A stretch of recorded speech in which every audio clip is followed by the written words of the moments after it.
Il paraît qu'à Courchevel, tu me diras Julia si c'est vrai, on est avec des skis au pied ou avec des huîtres dans les assiettes. Cependant, Julia, elle, a choisi une autre glisse. Slalomant entre les mots, elle dévale la piste noire de l'éloquence sans aucun effort.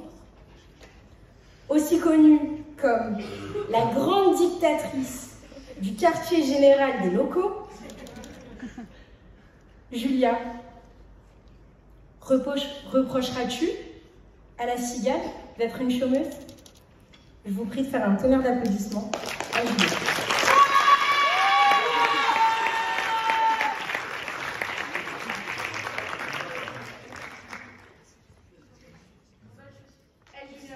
Je remercie d'abord mes collègues pour cette démonstration de culture générale.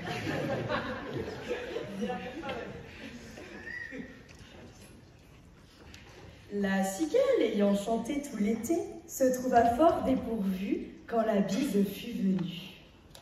Ah, l'idiote, l'insouciante. Dans ma langue, on crierait « Loco !» Elle a chanté tout l'été au lieu de se rendre prudente. Elle a préféré l'ivresse au devoir, troquant la sueur contre la douceur. Enfin voilà, dès les premiers vers, le ton est donné. La cigale est déjà coupable. Coupable de n'avoir pas prévu.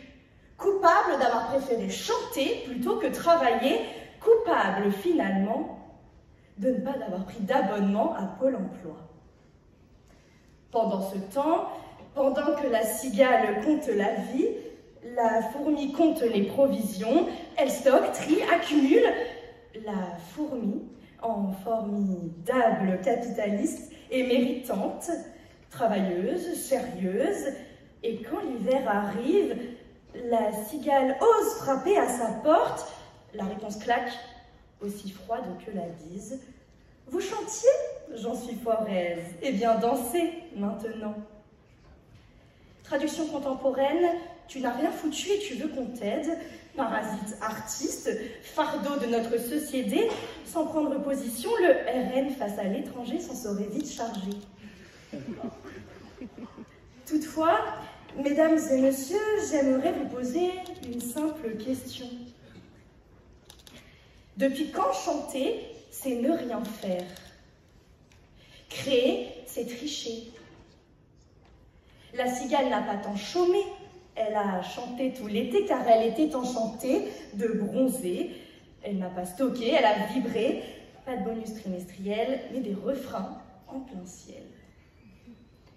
Et franchement, remplir les greniers ou nourrir les âmes, elle a choisi son camp.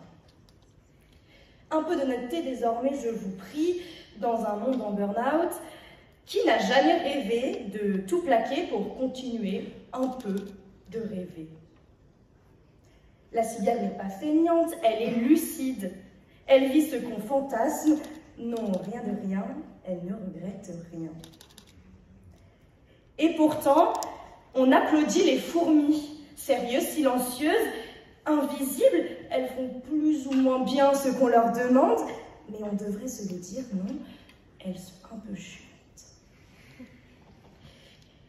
Pardonnez-moi cette fois-ci, monsieur de La Fontaine, mais je vous le dis, vivre pour l'hiver, c'est mourir un peu plus à chaque été. Alors oui, je vous entends déjà, bobo gaucho, apologie de la flemme, la France qui ne se lève pas, et j'en passe. Je ne vous parle pas de paresse, justement, je vous parle de justesse. De cette liberté fragile qu'on sacrifie au nom de l'efficacité. Et je vous coupe tout de suite.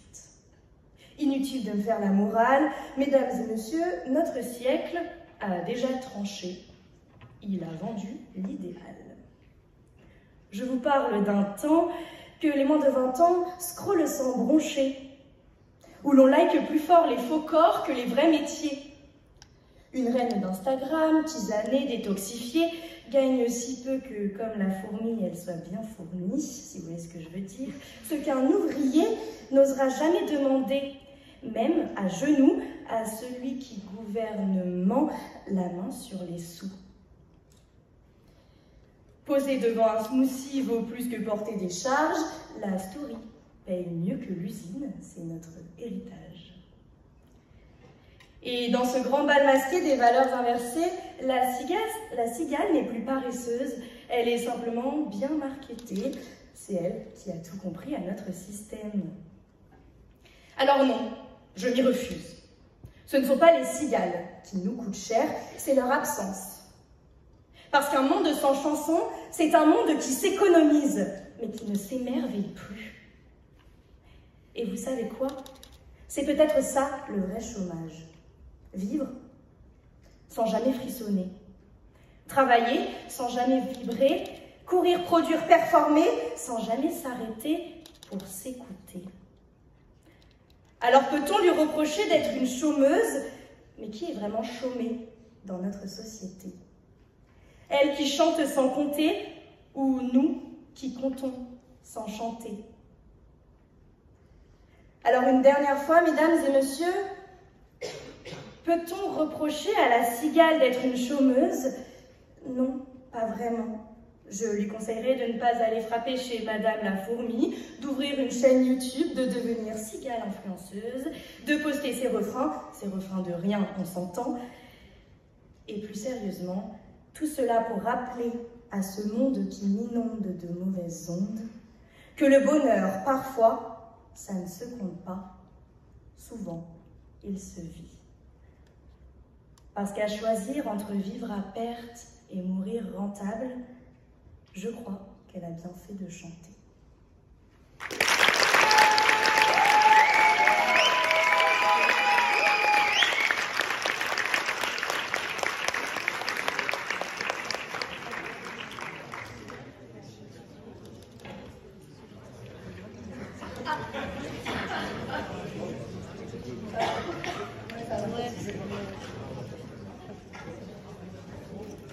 Ça fait longtemps que j'ai pas tenu autant de temps debout, sans mon attelle.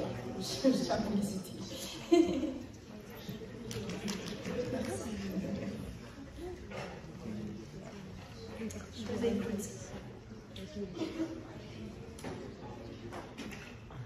Julia, dans la vie, tu penses qu'il faut être cigale ou fourmi? Et toi, qu'est-ce que tu es? Et Julia, si vous n'êtes ni cigale ni fourmi, vous êtes quel insecte et pourquoi?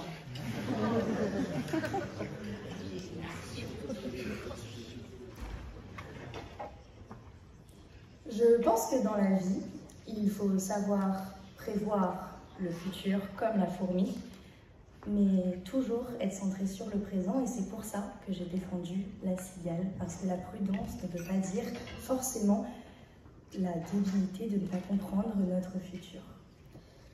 Ensuite, pour répondre à la deuxième question, si j'étais un insecte autre que la fourmi ou la cigale, je serais peut-être le moustique.